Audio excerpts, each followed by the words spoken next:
আসসালামু আলাইকুম, সবাই কেমন আছেন? দুফালি লেবু চিপে নেব, একটু লবণ দেব, মিশিয়ে নিচ্ছি। আমি রেগুলার পিসের মতো মাংস কেটে নিছি। এবারে মিক্স করে নেব, উল্টে পাল্টায় নিয়ে 10 মিনিট রেস্টে রাখবো। পেঁয়াজ, রসুন, টক দই, বাদাম, কিশমিশ একসাথে ব্লেন্ড করে সব মশলাগুলো হালকা ভেজে গুঁড়ো করে নেব। পেঁয়াজ রসুনের পেস্টের ভিতর কিছু বেরেস্তা দিয়ে ব্লেন্ড করে নেব। পেঁয়াজ রসুনের পেস্টের ভিতর আদা বাটা, মরিচের গুঁড়া, হলুদের গুঁড়া, ধনিয়ার গুঁড়া, টমেটো সস, ভাজা জিরার গুঁড়া দিয়ে মিশিয়ে নেব,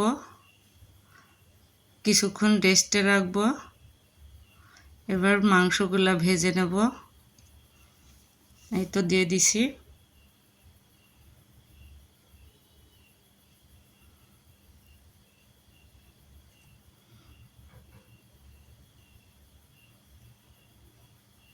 উল্টাই দেব।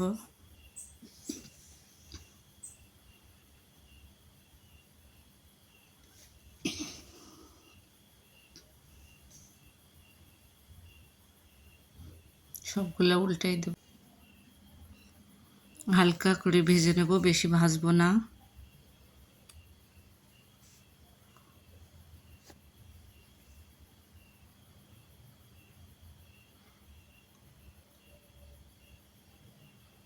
আবার উল্টাই দেব।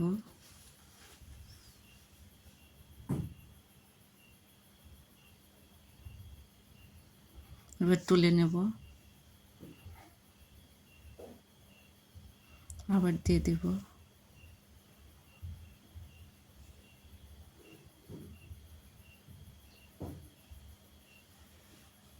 উল্টাই দেব।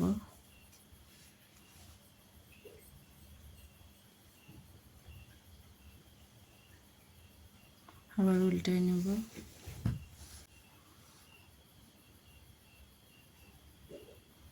এবার তুলে নেব।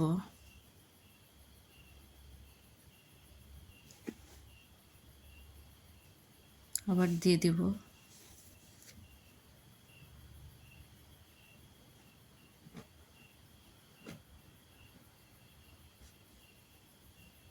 উল্টাই নেব,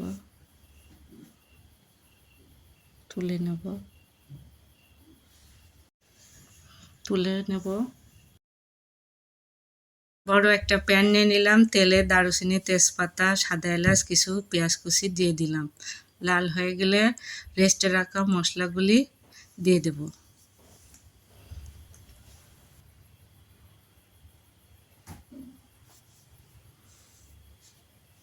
এবার লবণ দিয়ে নেড়ে নেব।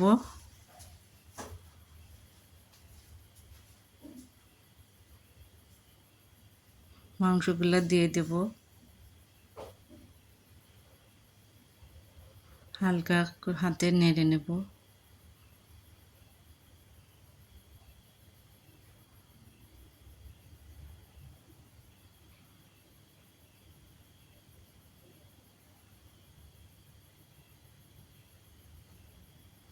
একটু ঘি দিয়ে দেব। ঘি দেওয়া শেষ।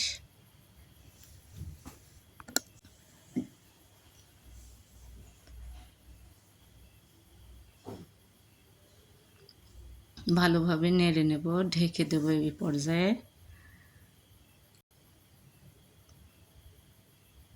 তুলে নেব, ভালোভাবে নেড়ে নেব। কিছু কাঁচামরিচ দিয়ে দিছি।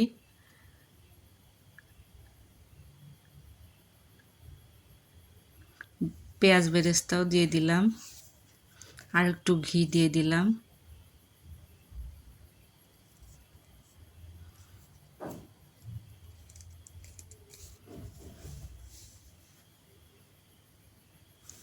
আবার ঢাকনা দিয়ে ঢেকে দেব। ঢাকনা তুলে নেব।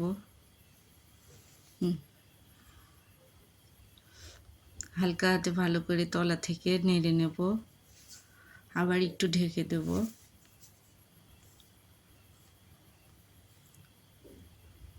ঢাকনাটা তুলে নেব। ভিডিওটা ভালো লাগলে লাইক সাবস্ক্রাইব করে আমাদের পাশে থাকবেন। একটু চিনি দিয়ে নিলাম, কিছুক্ষণ জাল করব আর ঝোলটা শুকাবো না। আমার রান্না শেষ। এবার পরিবেশন করছি। কেমন হলো? থ্যাংক ইউ সবাইকে।